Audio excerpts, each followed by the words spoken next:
Welcome, everyone. Thank you so much for joining us today on the second call that we have, or the second talk that we have on our new series of the Golden Ticket. So, Golden Ticket is a special recognition that we have in our open call for our magazine, the AI Art magazine. So, we had this open call, and we had um, artists submitting their work, and we had a jury. And besides the curation of the magazine, we had each jury member had one golden ticket that can be awarded to one artist that is very special. And in our case, I'm super proud and happy to have Dom here, who got the special golden ticket recognition by our jury member Götz Ulmer. So thank you so much for taking the time and for joining us, Dom, and congratulations to your golden ticket. Thank you so much for having me, and I'm really glad to win this golden ticket. I think, yeah, it's very exciting to get work published in a magazine. Yeah. Yeah, thank you. So we yeah, I already saw the preview. So the printing house is just finalizing the copies. They're stitching the backs, and on Monday I can pick them up. So I'm super happy to see your work Oh, printed nice. Yeah. in 2 days. So Yeah. maybe you can quickly introduce yourself, and then we talk about your work. Yeah. So hi, I'm Dom. I'm a multidisciplinary artist based in Singapore. And also I run a creative agency slash studio, and the mediums I use is mostly digital. So anything to do with like computers or the internet. Actually, I am huge like a fan of like internet culture and things that happen on internet. And the work that I make tend to become a commentary on that, or uses like the latest tools to create some form of commentary on like culture. Yeah. So yes, so maybe we have a look at your work. It's called Ornamental Fish, and Yeah. here we are. So this work is full of symbols. The television, the helmet, uh, the Yeah. aquarium. Maybe you can tell us a bit about these symbols. So it's actually part of a series of work I've created called Futuristic Nostalgia. And the series stems from like using AI to recreate childhood memories, because as we all know, like memories are not the most accurate thing, and we tend to remember them in one skewed way or the other. But back then, we all we did was like take photos to try to capture those moments. But what if we could recreate those moments to how we actually feel with AI? Hence the basis of this whole series.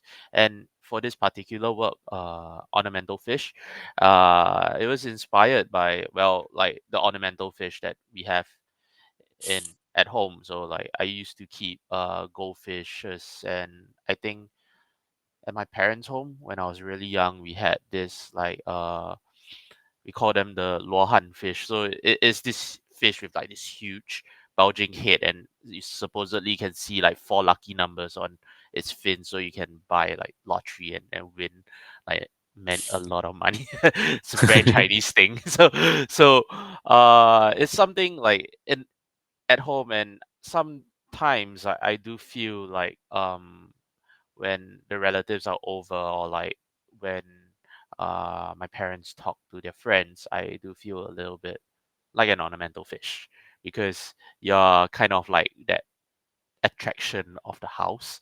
So hence you see like the adults talking in the background. So this is a very typical scene of something like that occurs during Chinese New Year, when the whole extended family comes over for gathering, and people just like talk, and then people just compare like the achievements that their kids have.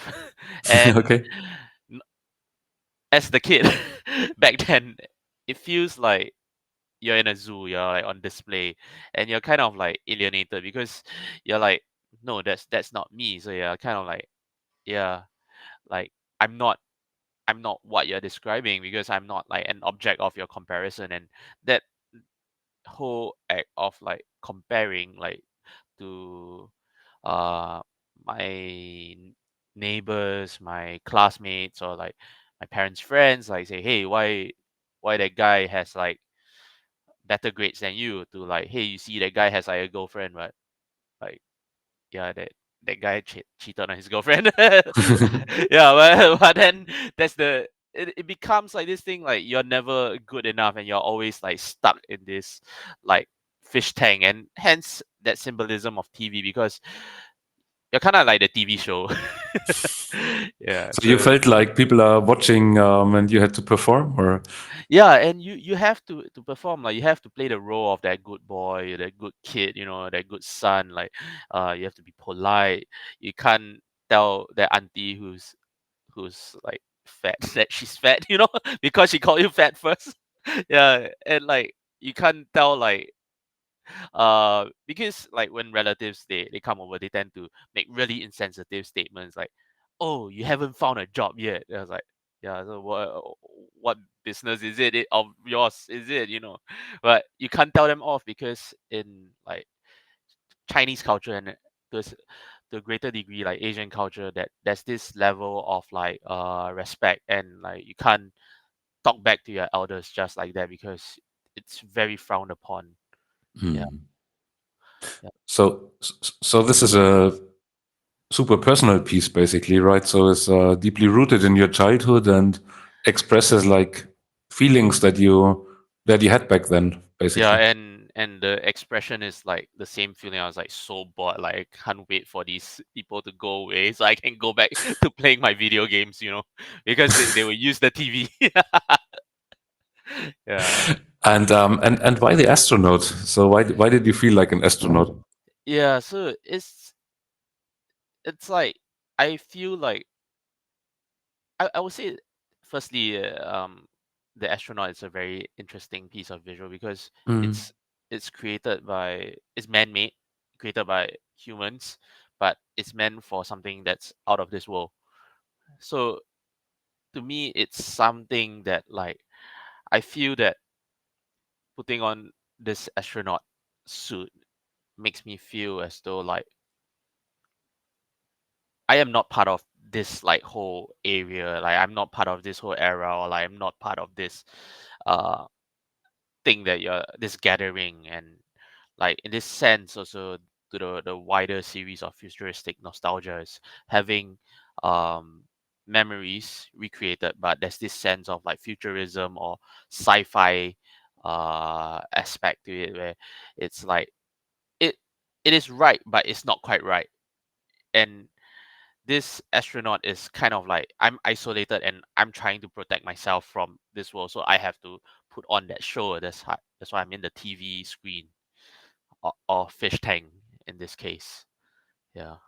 Super interesting. And this series, the futuristic nostalgia, you decided to let it happen in the 1990s, like Yeah. including the um, a bit like the visual aesthetics of that time, right? It looks a bit like a film from that time, or a Yeah. photograph from a family album, like. Oh yeah, yeah, and that was the huge inspiration for me, because I was looking through my old family album. We didn't take a lot of photos. Those photos were usually of like travel pictures, nothing mundane like this. But that's why I thought, like, what if I could recreate that era and that Mhm. treatment to symbolize that this is a memory, rather than this is like something new and shiny created by AI. It was like thinking, what if like we can use AI to recreate memories, because I was talking to a friend like a few years ago, and he was using AI to recreate memories of the pictures that he couldn't take. He's a street photographer, because and some pictures he couldn't take because of like people not signing the release form, or like uh to people who are straight out aggressive. So he's like trying to capture that, but he can't, so he uses AI to recreate that. So to me, it was like that was quite cool, and I was thinking, what if I could use AI to capture like those moments that I can remember to a certain Mm. degree. I won't think it's like the perfect memory. I think it's kind of like a bet idealized or a more like re- idealistic recreation of what has actually happened in the past. So like I have created scenes of um like going to school with my friends, or like playing in the playground, that kind of thing. So something mundane that I try to remember. And yeah, like this is one of those, like the whole Chinese New Year thing, like another family gathering. They're gonna just like make me do all that shit, put on that song and dance again like a monkey.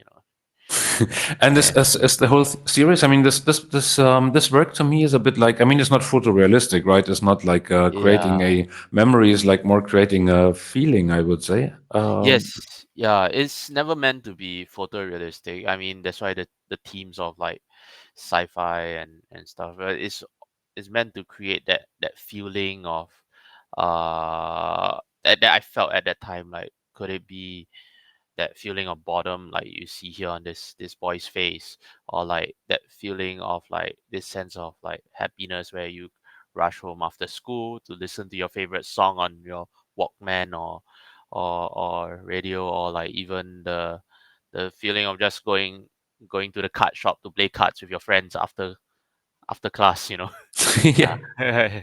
Yeah, so it's recreating those kind of feelings that when you think back, wow, I wish I had that. Like, I wish I could go back to that time, like that simple time. I mean, yes, not so much this boredom, but yeah, I do slightly wish. That's why it's titled nostalgia, because there's this sense of like longing where you do kind of wish that you could go back to this time when it did feel a little bit simpler. You don't have taxes to pay, you don't have bills to worry. You just thought about when can I just go back to playing my video game. Yeah. Yeah. So not because the time was easier, but being a kid was a cool thing, right? Yeah, yeah. It was more of like lesser responsibilities. Yeah. Yeah, I I can imagine.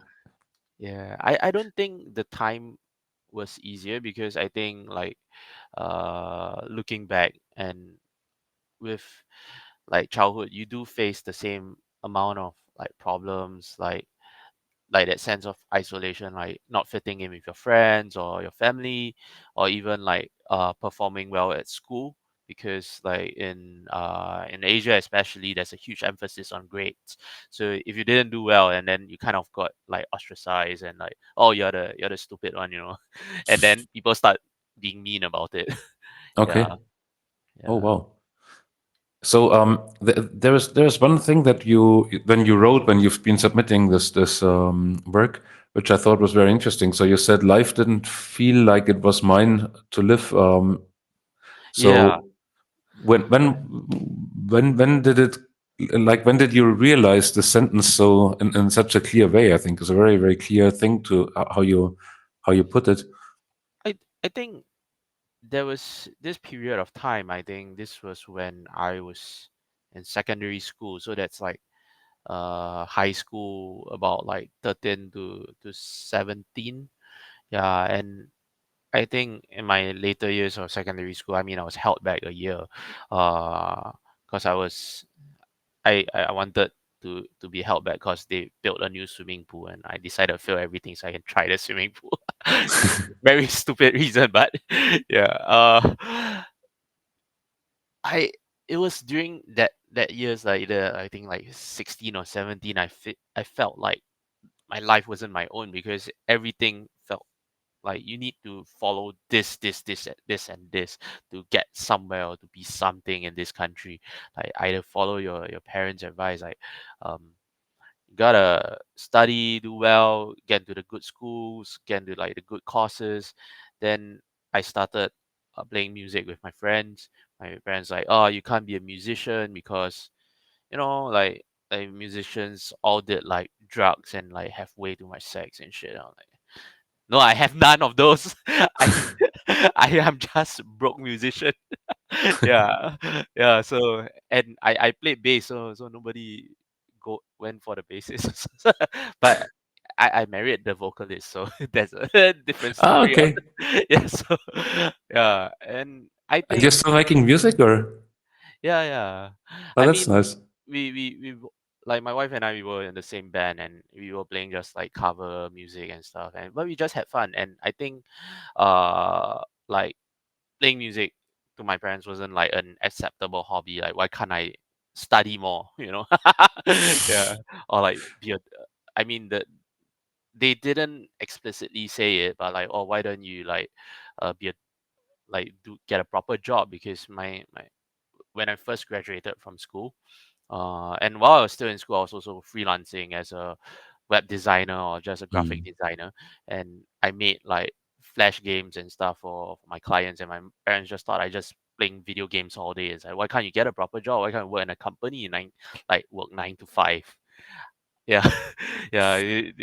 And it hit me at that point. Like, yeah, so my life was not really doesn't feel like my own to live, because like no matter what I do, the choices I make, um, it's always met with some form of judgment. And like, yeah, it's why are you doing this? Why can't you just be a banker?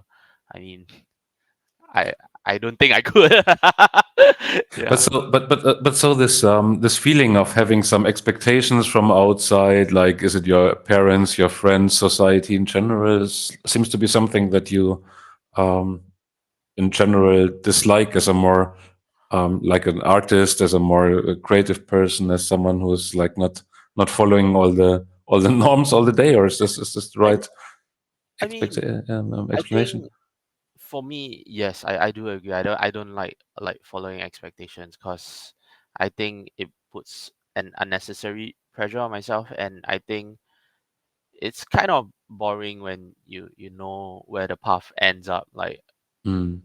in that sense, like when you watch a movie, you see the spoilers, like, yeah, because everybody else has done that before you, so why follow that path? And I think even as a creative, like at all the way at the start of my career as well, like people would say things like, oh, like my peers, they would say like, I want to be like this creative director, I want to be like that creative director, I want to be like that famous creative person, like David Ogilvy or something.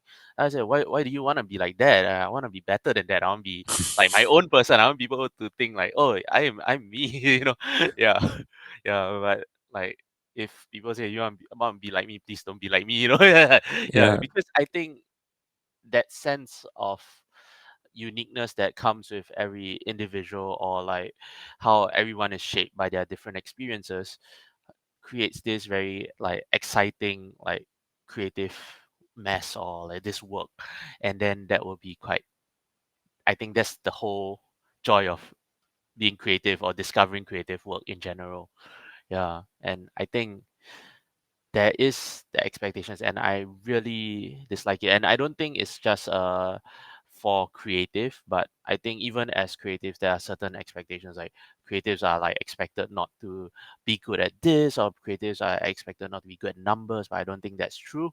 Or like, creatives are expected to like be like the crazy one, or like unstructured and then bring chaos. But I don't think that's true either, because I do think like there are a lot of types of creatives, and I think it's how like, and these expectations to a certain degree, they become stereotypes, negative Mm. stereotypes. And negative stereotypes becomes like what, racism and all that kind of like very bad behavior. Because you, once you start thinking a person is such a way, or once you set your mind on like thinking this person is such a way, or this is this type of person. And I too am guilty of that sometimes. Like, yeah, you fall into that trap of like not letting that person get to their full potential, or not knowing that person for what they really are.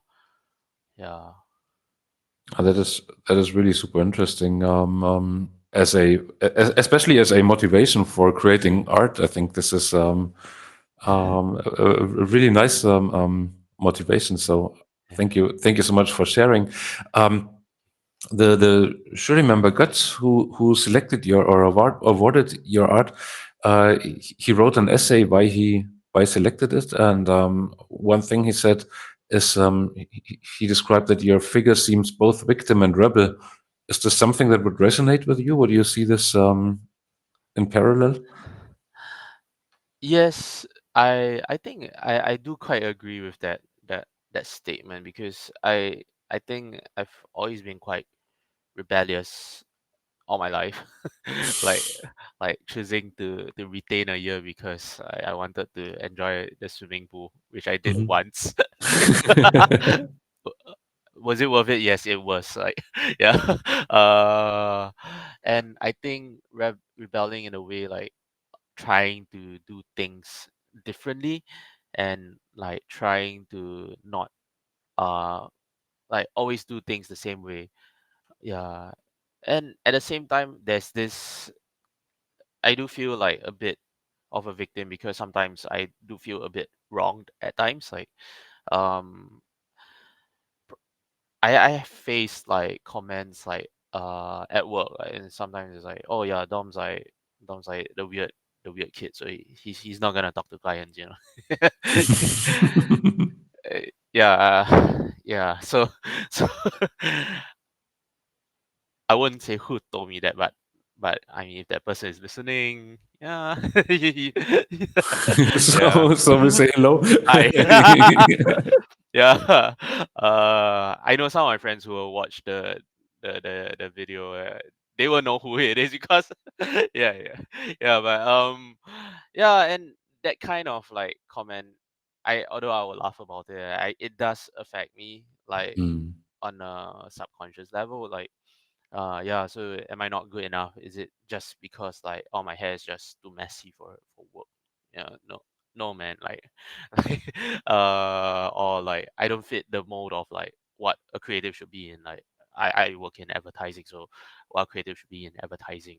Yeah, like why don't I chase awards? Not, and like why don't I like want to do things this way? But to me, it's more of like, no, that's not me. I just wanna do stuff that I'm happy about, and yeah, and it does get to me, like these various comments, and yeah, it does hurt.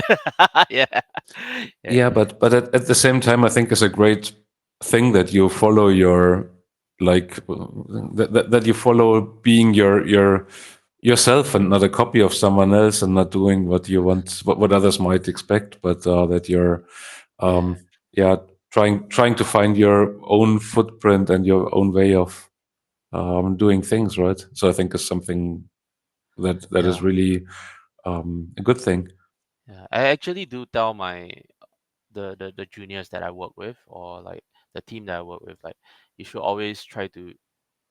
I mean, it sounds super cliche, but be yourself. But it's more like just having being yourself, meaning to say that having your own point of view, like having Mm. something to say, then that is what will make you as a person more interesting than the rest. Because if you're trying to say what like you think is right because it has been done before, then that's not very interesting.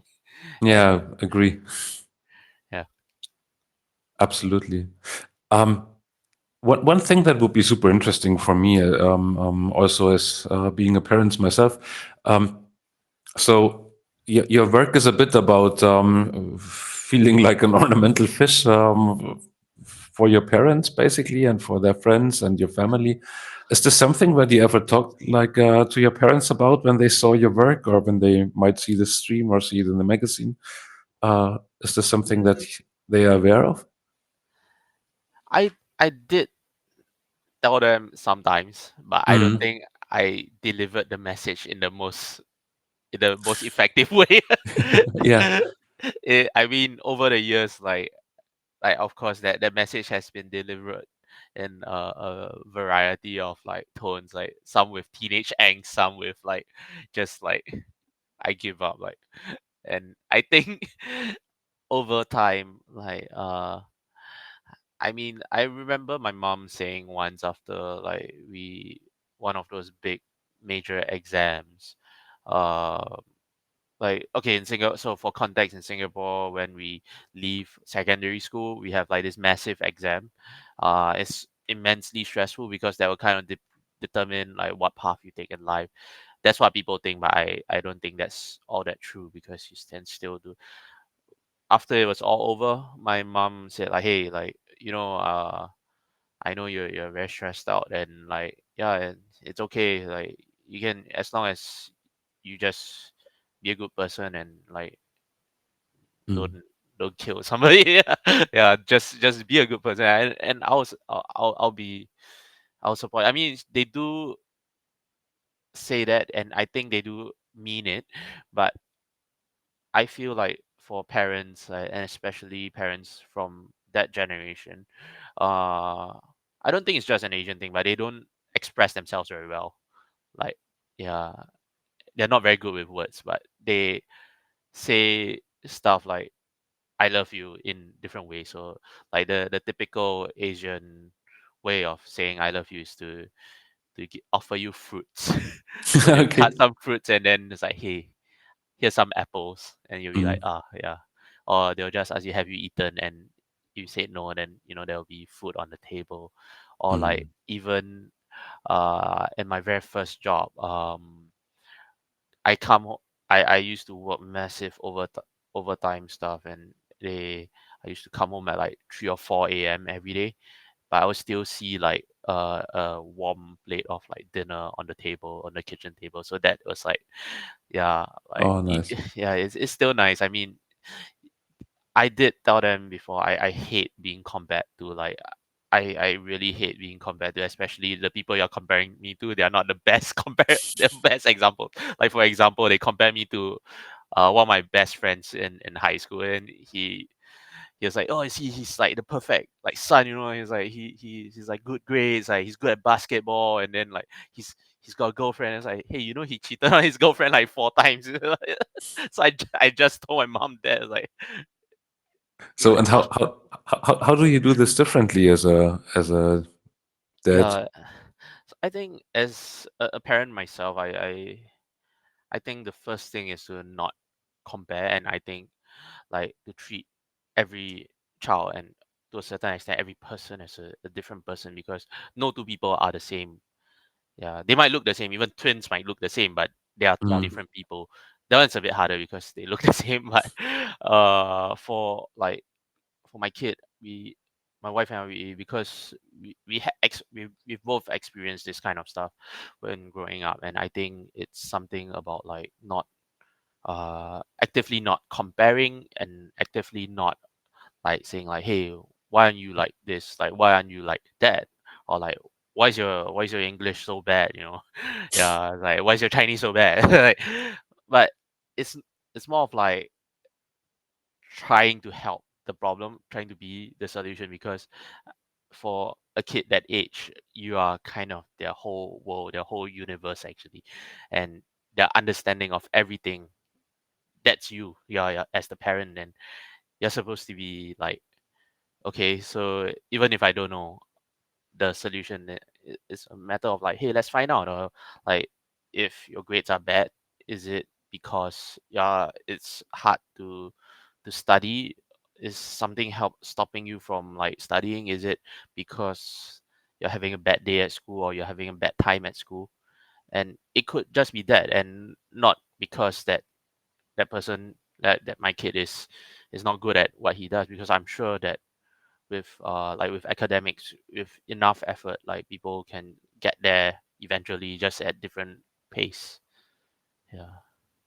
Yeah, yeah, that's nice. It's really nice message. So we are slowly getting to an end of this conversation. I would like to ask you one more question, but in the meantime, I would also like to invite the community. If you have any questions, please drop them in the comments, and I think we are happy to answer. And if any comments or questions come up later on, you can also we will make a or we will publish a short version of this conversation on Instagram and the whole talk on YouTube. And you can also put questions or comments yeah, in this in the comments to the videos, or reach out to us, and we are happy to answer all those here. But you can also drop a comment here, and we try to answer live.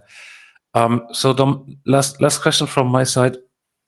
You told me you've been working with digital art for quite some time. You've been very early working with NFTs. So Yeah. how did this artistic journey for you develop, and how did you get to working with Gen AI?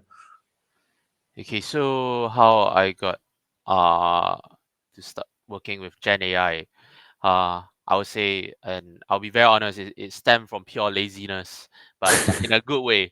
Okay, Yeah. so when I first discovered Gen AI, I think like when everyone was just creating just like, oh, what if like AI just make this style or that style? And I think this was way back when I was like trying to create my own like LoRa with stable diffusion on my own computer, but now my computer is like the graphics card is too weak for anything now. But the way I wanted to use it was to create storyboards, because that was like my biggest pain point at work.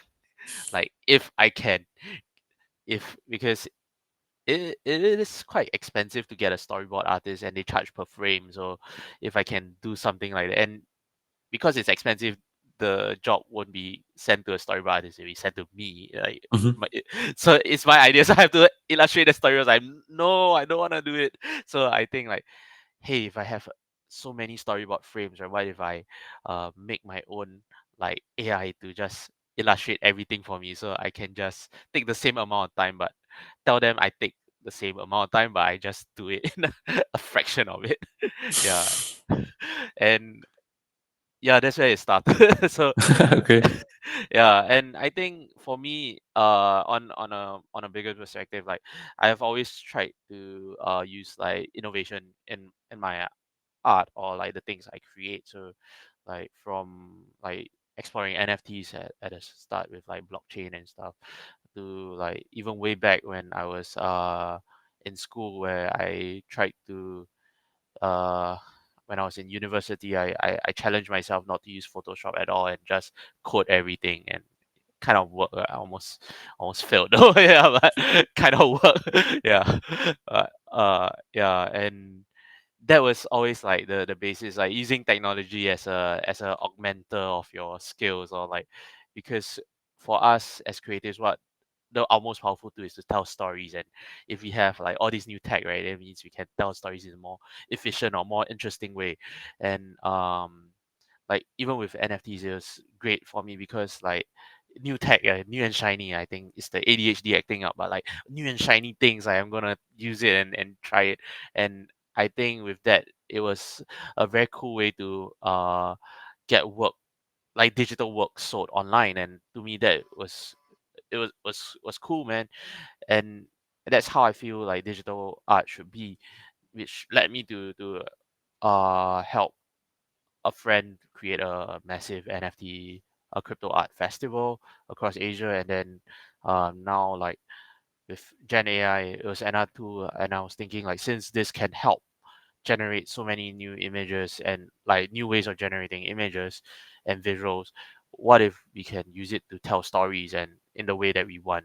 Or like we can use it for like very rapid prototyping of like scenes or tools, or like just concept sketches. And I think we've gotten to a point, it's not perfect, but we've gotten to a point where it does help creatives tell stories more efficiently.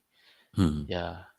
But the main point of it, the main point of Gen AI is also, it's not I mean, you still can't not have your foundation, which is your storytelling, your narrative. And I was just speaking to a friend about it just yesterday. Gen AI it's a great tool for creatives, and it won't replace creatives, because the thing that sets creatives and the rest apart is that we have this tool called ideas. We tell stories, and you see like the masses when they approach Gen AI, like when people approach Gen AI with like the mindset of just I want to make money fast, and you come out with AI slop, Yeah. sadly. And but when you see creatives use Gen AI and then you come up with very interesting stories because you get to tell stories from worlds that have not been created, and this sadly reduces people's job because you don't need as much CGI anymore. But I think with this, right, even the CGI artists can help uh narrate stories, because at the end of the day it's not just image generation. There's also like tools like Gemini or your LM models where like ChatGPT, Gemini, Claude, they can help you refine your speech and your thought into something more clear and concise, and they can help you tell better stories as well. But the main thing is you still need that idea first, that narrative. Yeah. Yeah, I fully agree, and I think this is. I mean, this is something that we always see in our jury, that works that are chosen always have some very interesting story behind. They always tell a story, or I think what makes your art so strong is that you really allow us to look a bit behind your yeah way back in your childhood, but you share you share something very personal and something very interesting, and I think this is when it gets really interesting to use AI as a um, as a tool to share this uh, feelings and behind the curtain secrets, basically. So yeah, thank you so much for sharing this with us, and thank you so much for taking the time and being on this talk. It was, for me, was very inspiring talking to you, and very super Thank you. interesting. Thank you. So Thank you. Thank you. Yeah. yeah, thank you very much, and yeah, looking forward to see your piece, your golden ticket in printed on Monday in the magazine. Oh, nice. Yeah, I'm quite excited for that too. Okay, Okay. okay, thank you. Bye bye, everyone. Okay. Bye bye. Thanks for watching.